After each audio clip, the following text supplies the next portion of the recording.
Hi everybody, Beanmeister22 here. Alright, we're going to call this a wrap on our first polishing. I don't know what you'd call it. It's not a session because it was a weeks. Our first polishing. Let's just call it that.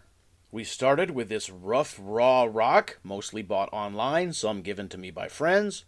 Having no idea how it was all going to turn out, hoping for some very shiny polished rocks when we were done. If you remember, we decided not to use the rock tumblers for this polishing. We've been using our vibratory polisher on most of the rocks. A couple of the rocks that were tossed in, spent a week or so in a rotary polisher in a tumbler, and then I gave up on that because, it's like a month and a half out to get something done with that. And why we wanted to use the vibratory polisher?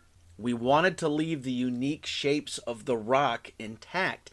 If you use a tumbler, eventually it is going to tumble down to an oval or an egg or a sphere. It's going to tumble down. I wanted to leave the sharp edges on, or sharpish edges on, but I wanted it to be shiny and polished. For the vibratory polisher, we're using a Frankford Arsenal brass shell case cleaner. That's right, this is for cleaning your brass shells off before you reload them. You can also polish rocks with it. Now, it doesn't say that anywhere on the website where I bought this, but I just know you can do that. One of the important things to know is the rocks you're going to have in here polishing are going to weigh considerably more than the brass and walnut shells or corn cob that you would have in here. So I have no doubt whatsoever this is going to wear out much sooner, and I watch it closely, keep an eye on it, and I inspect it to look for any damage that could cause a problem. An important thing to know when you're using a vibratory polisher, for rocks, you need to have the thing mostly full. So as the rocks get polished down and wear down, you have to keep putting something in there, either more rocks or ceramic filler. The main purpose for this, as you can see in this video, the vibratory polisher, it's not just vibrating and shaking things back and forth, it's creating a pattern where the rocks are being sucked down in the center and popping out on the edges. It's keeping moving, it's flowing, it's grinding, it's polishing.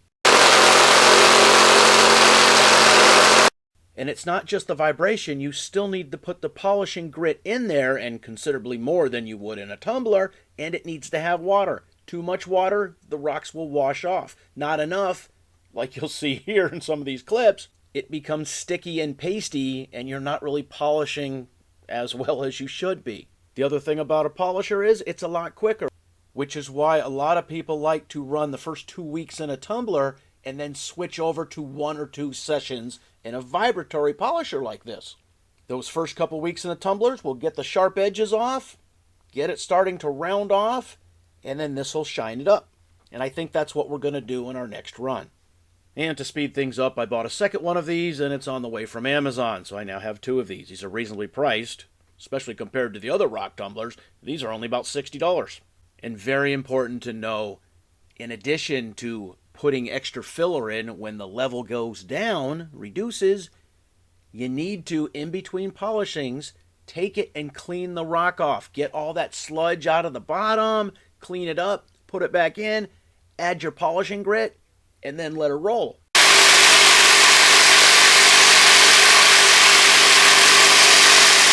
Now, looking at these rocks, it's hard to pick up and see with a camera all the glimmer and shimmer and shine coming off these rocks.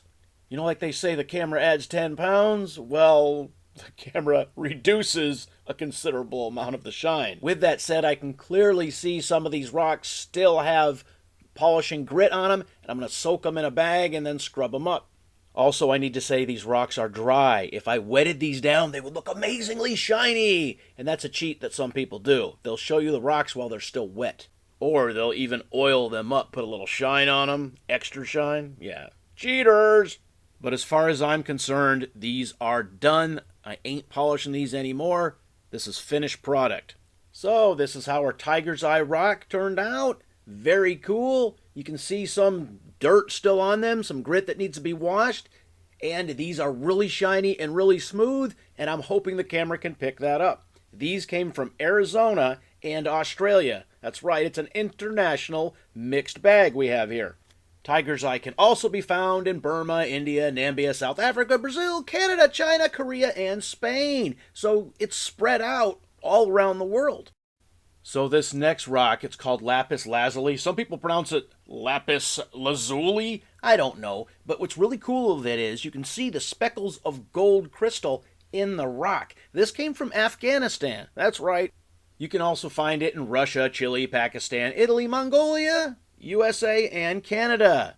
But most of it you will find on the market comes from Afghanistan. It's a cool looking rock, and it actually looks cooler if you don't polish it as much, because the more you polish it, the more you lose the sparkle off the gold crystal facets in there. It's not gold, it's a crystal. It's a gold colored crystal. It probably has some technical name. I don't know what it's called. The point is, if you smooth it all off, you lose the angles that the light will reflect off of. But really, it's still a cool stone. And no, it's not gold, but that gold color contrasts amazingly cool with the blue. This is called fruit jasper.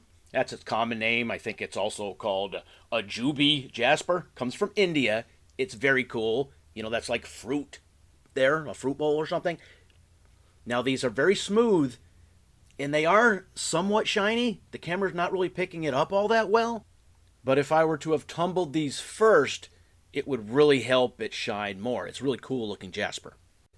This is Unakite or Unakite. I've heard it pronounced both ways. This comes from North Carolina. It's also found in South Africa, Sierra Leone, Australia, China, Brazil, and I think Canada. Now, looking closely at these rocks, they got a good shine to them. Yeah, they're dirty. They need a little more cleaning going on there. But it looks like there's a couple of pieces in here which may not be Unakite. I might have kind of slipped in. It's very cool. People carve some amazing things out of this. After I clean them up a little bit more, they will look considerably better. Maybe if I buff them on a cabbing machine, then they look amazing. But I'm very happy with how these turned out. These are dragon bloodstone. It's a jasper. They come from Madagascar. And it looks like that one piece there may not exactly be that. It might have kind of snuck in. And yes, these also need a little cleaning up done on them. But they're amazingly cool. And I like this raw shapes of not being rounded off smooth. It looks really good. But some people want something perfectly spherical and smooth and round. That's not what I was looking for. Now we have these other rock. I don't remember what these were. This is some kind of bloodstone also. It's a jasper. And they're really cool looking too. And I like the shapes. Not all rounded off. A lot of original shape here. And they need to be cleaned. But all in all, I am extremely happy with how this turned out. Especially for the first use of all my new equipment. All right, sports fans, what do you think? Was it a waste of time? Remember, the time and expense that goes into this does not equal the finished product.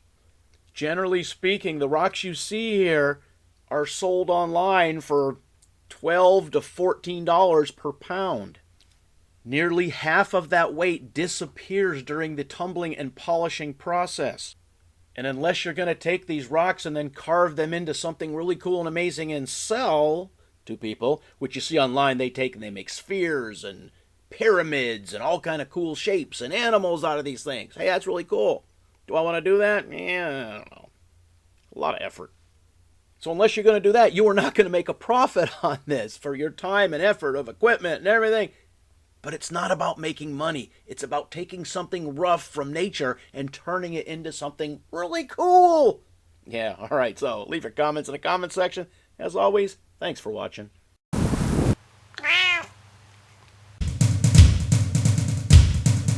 Beanmeister 22, the most dangerous man on YouTube.